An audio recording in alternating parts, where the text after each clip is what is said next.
Now, with First Symphony, we're still in the 18th century, just before the turn of the new century.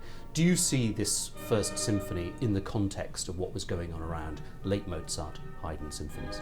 Obviously, yes, and this is unavoidable.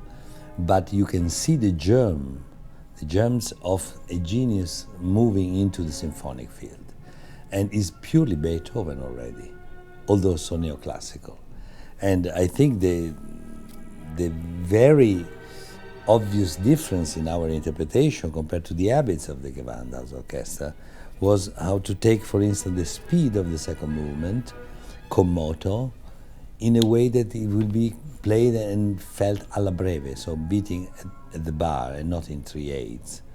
This gives a complete fluidity of tempo, continuity of tempo, natural pulse, and I think even the let's say, classical, if not neo-baroque character of the movement gain a tremendous shape in its form.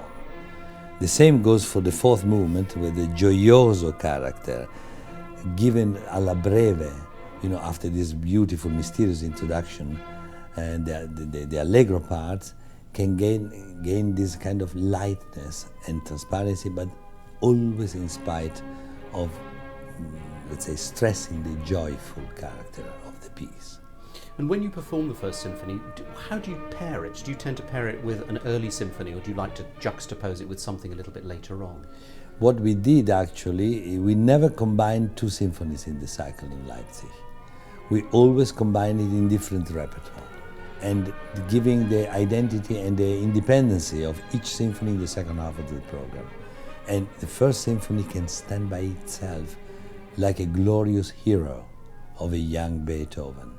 Yeah, it's unbelievable. The power of this piece is electrifying, yeah.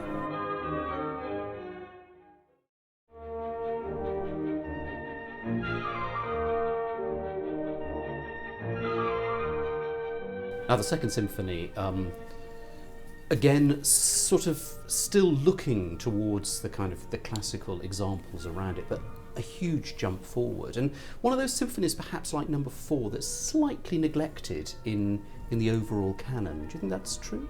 Wrongly, because it's a jewel of beauty, the Second Symphony. I remember, though, in this recording, the stress of the orchestra to try to catch up with the non-flexibility of the metronome of the finale.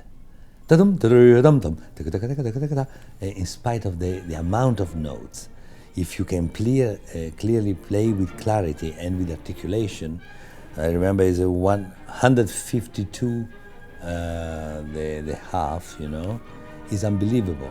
But you can play. It's at the limit, of course. It's at the edge of possibility, of human possibility, almost as the finale of the 8.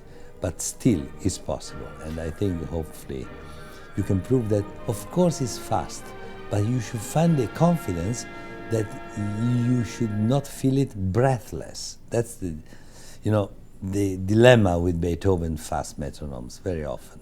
I mean, do you think there's that element in Beethoven where he actually pushes what the performers can do almost to the limit? If one thinks of sort of some of the late Beethoven piano sonatas, yeah, they're also almost the unplayable, yeah, but they are manageable. And that struggle, in a way, you should feel that struggle. It shouldn't be too easy. I think so.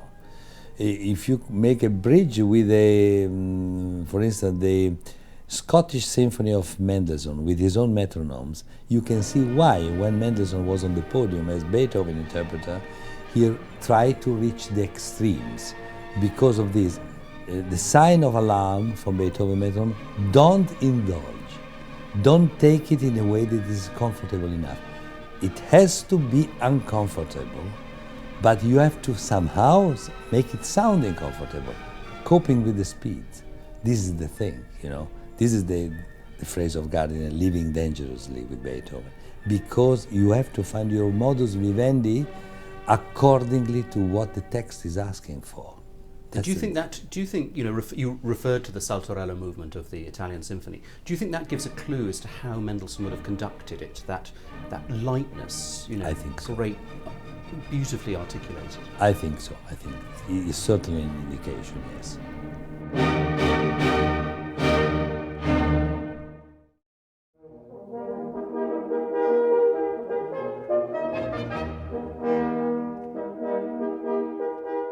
Now, with the Eroica Symphony, the third symphony, now a huge jump forward. I mean, a work that's first movement alone is longer than most classical symphonies. I mean, this was an enormous statement at a time of colossal political upheaval, where Incredible. I suppose Beethoven must have felt himself in a slightly strange position because he relied on the aristocracy for a lot of his patronage. Absolutely. Yet he was at heart, he was a Yes. revolutionary. Yes. The dilemma, of course, is the Eroica is all complicated. It's a complex text, no doubts about it. But even the first two chords are difficult too, for a conductor to realize in the spirit, in the speed, in the weight, in what it should be said with only two chords, which prepare the melody of the cello.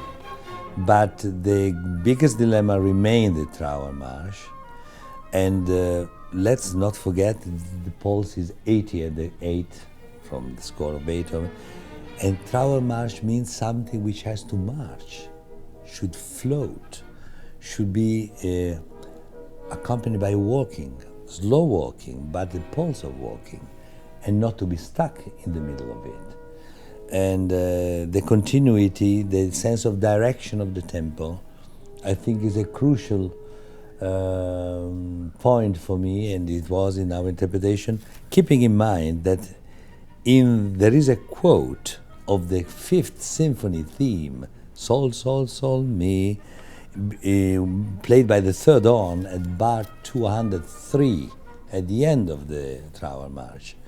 Therefore, if you are too slow from the beginning, by the time the quote of the fifth comes in, is completely out of proportion, out of shape.